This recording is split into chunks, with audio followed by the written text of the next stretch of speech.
Hey everybody, just wanted to share an experience that I had recently, which I thought was kind of insightful, and also it goes right along with some trends. So I actually had an invitation and I did complete a contract to review some AI simulations providing financial advice to people. So people would provide some basic information, kind of a little snapshot, and ask a question, and then the AI would respond. And what I found is that in many cases, the AI, in this example of what I did, was missing some core information. Sometimes it completely did calculations wrong on just some basic information. It wasn't super like private information given in the examples.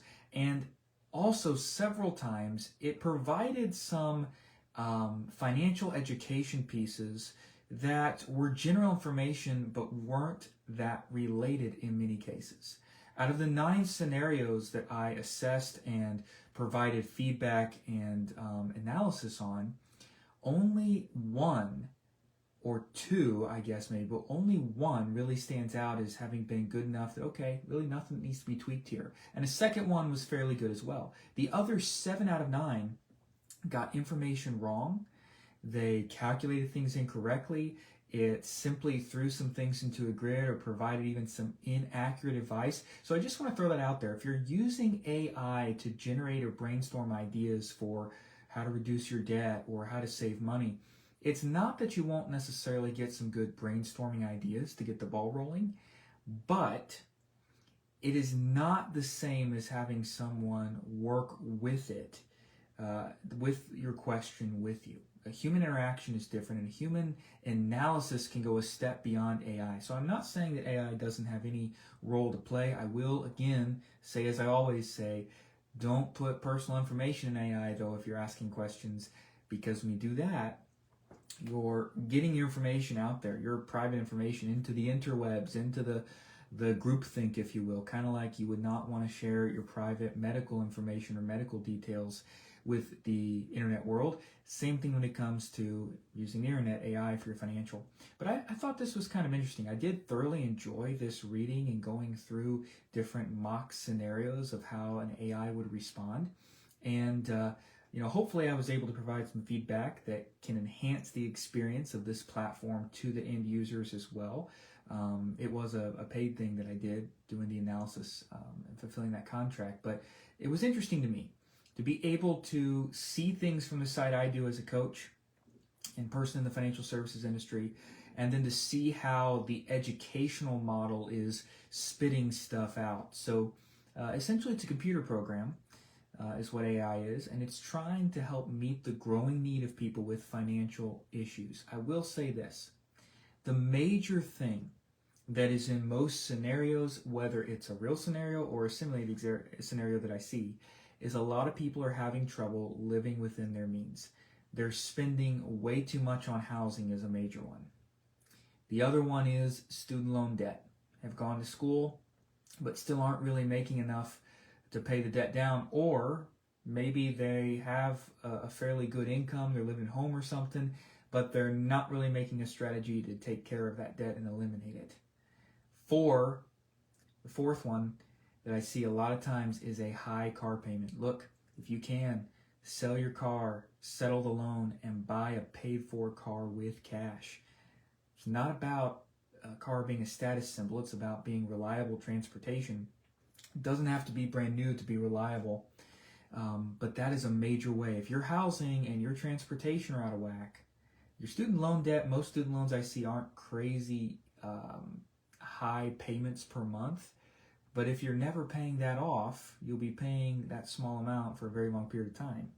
The other thing is, with high housing costs and high transportation costs, you bought a car more expensive than your income really affords. You're not acting your wage with a W, then you're overextending yourself. Same thing with a house.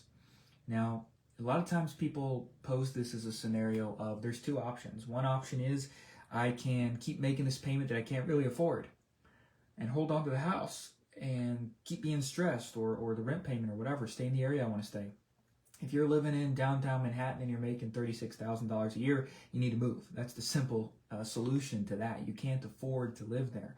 Number two, it's not usually an either or scenario. What about the third option? Oh, there's no houses for me to rent. I've heard that quite a few times. We've looked everywhere. There's nothing that we can do. You've really considered all scenarios. Can you move 5 miles farther away or 10 minutes further away and have something affordable that you can get? Is there a renting situation?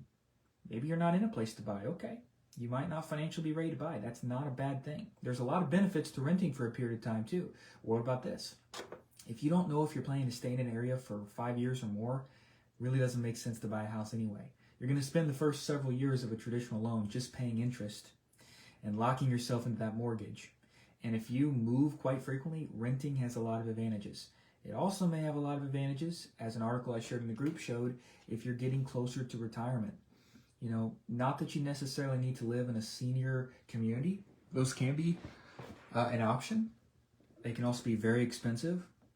But if you're up there in your 70s or your 60s already, even though life expectancy means you have a high likelihood of making it to 90, you may not want to take on a mortgage. It may not make the most financial sense. So would it make more sense to live with several people, several friends, family members? Would it make sense to move in with family? Would it make sense to rent a smaller place, drastically downsize to have like a one-room apartment, and then travel to see your family more? A lot of it has to go with what are your goals, what are your aims in the season of life you're in, and then how are you managing finances realistically in accordance with that. If your debt, your auto transportation, or your housing is out of whack, those are major areas that are going to make it very difficult. And a fourth one I see real commonly, if you don't have hardly any savings, your options are limited, your stress is high, and you're really locked in. Now there's some encouragement. By increasing your income for a short period of time, like taking on a second job or working some overtime, you can pay down that debt, you can build up that savings, you can make strides in a relatively quick period of time. Now, of course, the exact scenario depends on your situation, your exact numbers, and what your margin is. All of us can learn how to better manage our finances through couponing and through eliminating subscriptions and reducing bills that are unnecessary, really being honest about our needs versus our wants.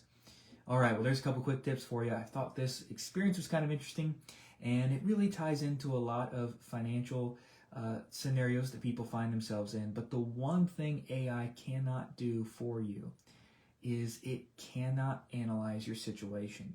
It can educate, it can provide a list of brainstorming options, but it's not going to be able to look at your own situation. At least technology's not there yet.